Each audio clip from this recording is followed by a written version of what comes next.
Sutton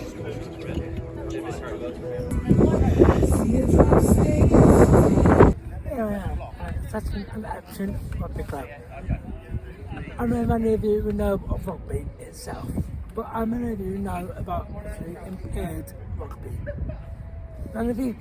Well, let's go and find out.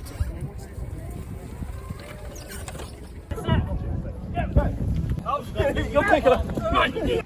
So how did you get into it? So the charity, we had a couple of people who had the visual impairment who love rugby, and they were never able to actually take part in playing rugby for various reasons. And one day they decided, why can't we play rugby? There is nothing out there for us. Why can't we do it? There must be something we could do. So they decided, let's create a sport. So back in 2016 we created the sport. Yeah, so it's still trying to grow in the UK at the moment. So we had about 6 to 8 people come. We were training in central London at the time as well, so like literally in the middle of London, just on the park, no clubhouse, no nothing, just training, trying to build skills and understand the game, because we had to create the game from scratch, so we had to make the rules and everything like that. And how long have you been training here? Sutton and Epsom now has been our sister club for about a year. Yeah, because we used to train at the Chase Stations, stay at the bench, which is the other side, Croydon, I believe. And the club here heard about us and said, yeah, we want to get involved. And they adopted us, and we've now come here for every training session, nice clubhouse, nice people and all that. So yeah, it's a real good atmosphere. Ready, go!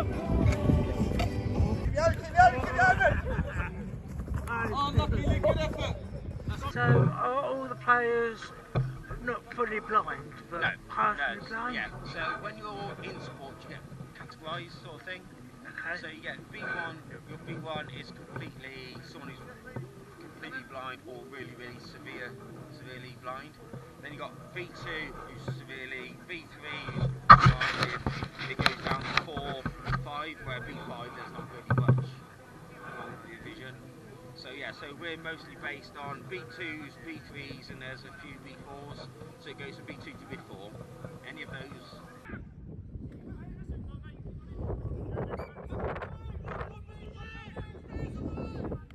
So most likely, so I was diagnosed with my eye condition called retinitis pigmentosa when I was 5 years old.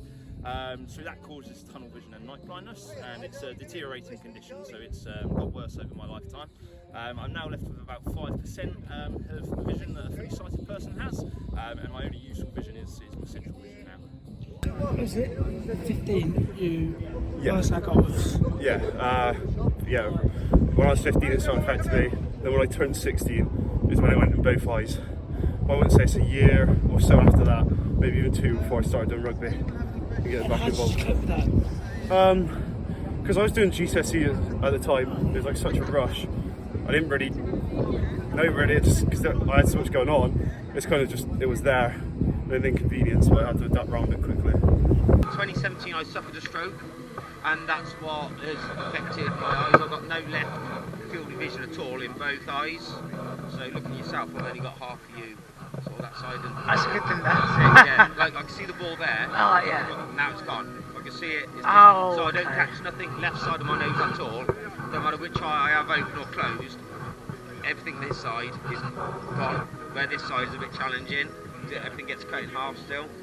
So yeah,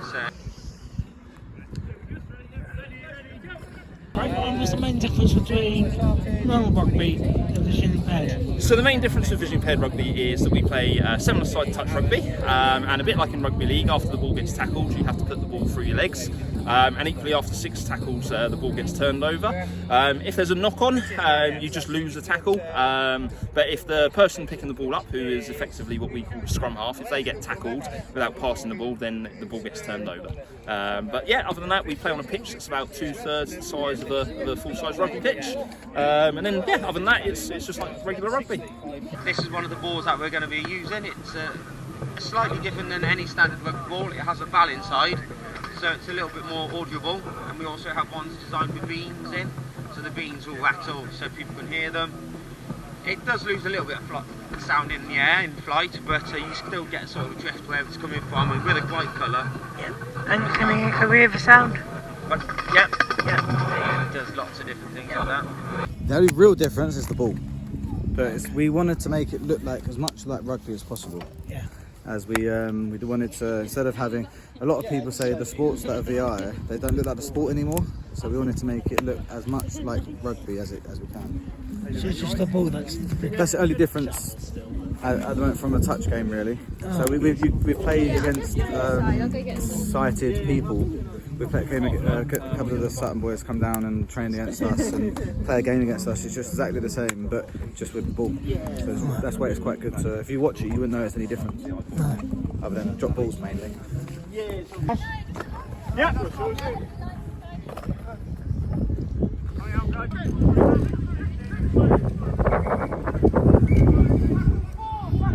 We've just recently come back from France, where we played a tri-series versus Ireland and France. And how did you get on?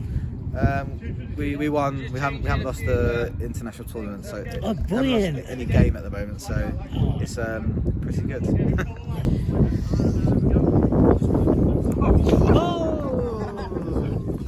And where do you see your sport going? Well, hopefully we would like to follow playing cricket and vision impaired football, like the way they've gone, taken a step, the counties and clubs will actually take on the responsibility and hopefully take on and having loads of clubs in different places in the UK. That corner! No! Unlucky. Oh shit, sorry. Oh, sorry, I didn't see.